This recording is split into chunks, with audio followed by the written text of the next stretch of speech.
just went through that place. It's really neat.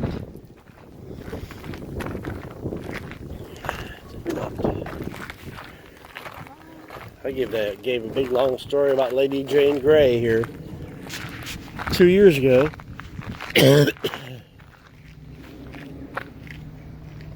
Sir Robert Dudley himself.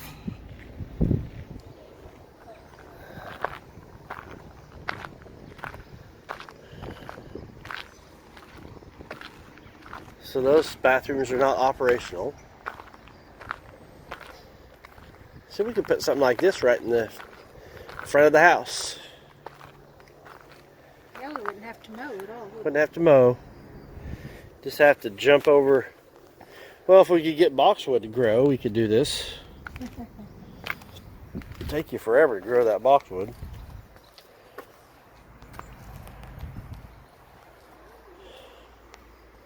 That's what first attracted me to this place, was the Elizabethan garden. I wanted to take you to see it, which is why we kind of missed everything else. We started going through the buildings and realized started going through that building right there and started realizing how beautiful the buildings were.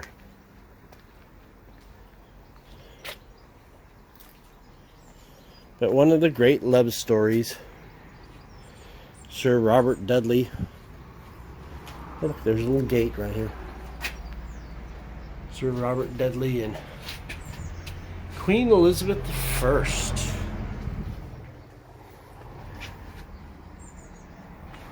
They knew each other since childhood. He married when he was 17. Yep. And she loved him dearly, and he always had to be with her. So they kind of had an estranged marriage, and then his wife died under intrigue.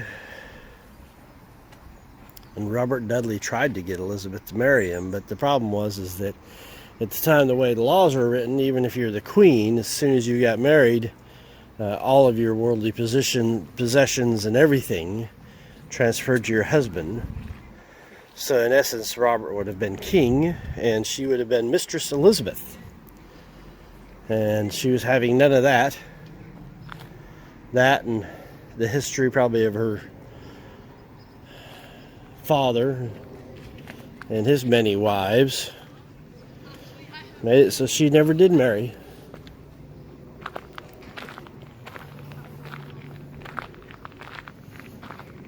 Let's walk up and around.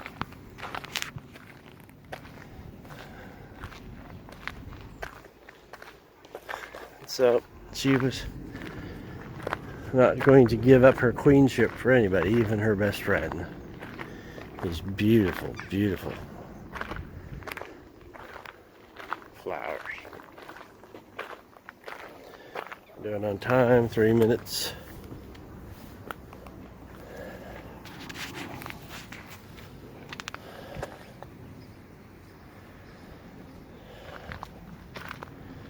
Wonder what these are. Grow some of those.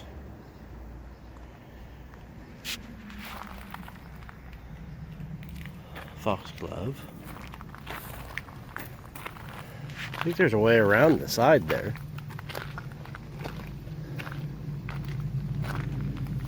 Peonies. I need to get some of them in my yard. Some bumblebees.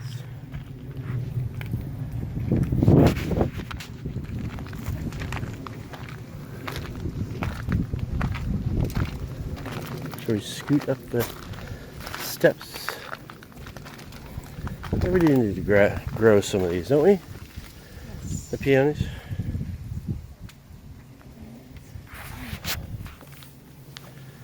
You okay? Yep. Knees all right?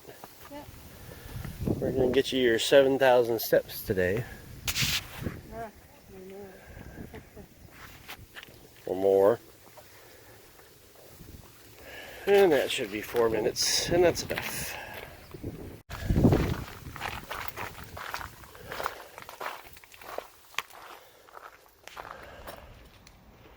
And that. The great Norman Keep. Here, let's walk over here.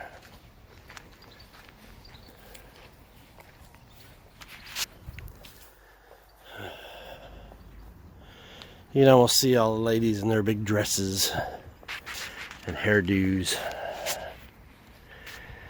That was the Great Norman Keep. We had the audio tours last time. I forget which king it was, but right up there, one of the kings abdicated the throne under duress. I forget who it was. It wasn't Edward the First.